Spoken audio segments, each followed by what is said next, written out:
नमस्कार दोस्तों, आज हम जानेंगे भारत में राष्ट्रपति का चुनाव कैसे होता है। यह विषय सुनने में भले ही जटिल लगे, लेकिन मैं इसे आपके लिए बेहद आसान और रोचक तरीके से समझाने वाला हूँ। तो चलिए शुरू करते हैं।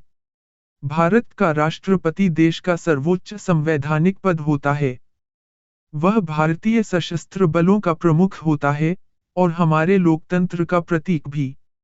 हालांकि सरकार चलाने की वास्तविक शक्ति प्रधानमंत्री के पास होती है, लेकिन राष्ट्रपति संविधान के तहत बेहद अहम भूमिकाएं निभाते हैं।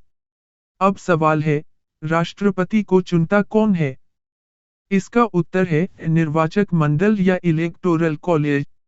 इसमें शामिल होते हैं लोकसभा और राज्यसभा के निर्वाचित सांसद, सभी राज्यों के विधानसभा सदस्यों के साथ साथ दिल्ली और पुडुचेरी जैसे केंद्र शासित प्रदेशों के विधायक।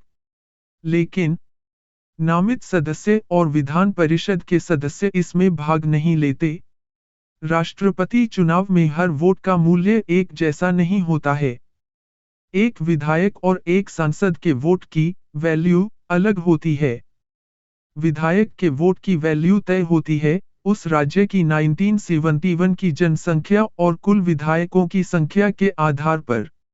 उदाहरण के लिए, उत्तर प्रदेश में एक विधायक का वोट करीब 208 मूल्य का होता है, जबकि सिक्किम जैसे छोटे राज्य में यह मात्र 7 होता है। सांसदों का वोट मूल्य सभी के लिए समान होता है, जो गणना से तय होता है कि विधायकों के कुल मतों को सांसदों की संख्या से भाग दिया जाए।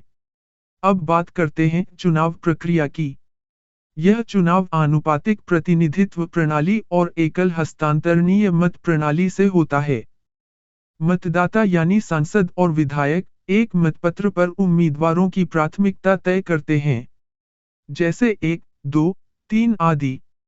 अगर कोई उम्मीदवार पहले दौर में जरूरी बहुमत नहीं पाता है, तो सबसे कम वोट पाने वाले को हटा दिया जाता है और उसके मत ट्रांसफर कर दिए जाते हैं दूसरी प्राथमिकता वाले उम्मीदवार को।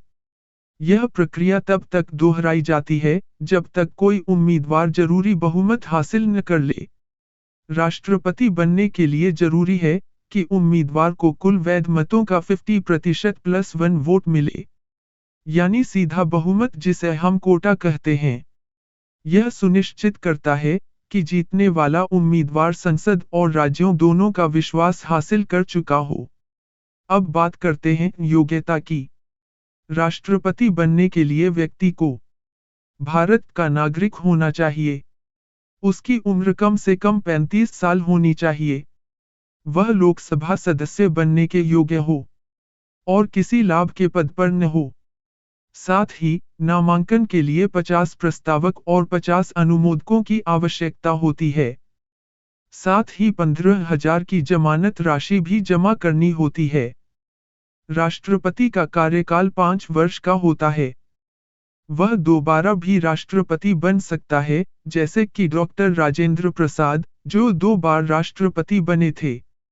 अगर राष्ट्रपति का पद अचानक रिक्त हो जाए तो उपराष्ट्रपति कार्यवाहक राष्ट्रपति बनते हैं और 6 महीने के भीतर नए राष्ट्रपति का चुनाव होना जरूरी होता है। तो दोस्तों, अब आप जान चुके हैं कि भारत में राष्ट्रपति का चुनाव कैसे होता है, पूरी प्रक्रिया, पात्रता और गणना के साथ। वीडियो अच्छा लगा हो तो लाइक, शेयर और सब्सक्राइब करना न भूलें। मिलते हैं अगले वीडियो में। जय हिंद,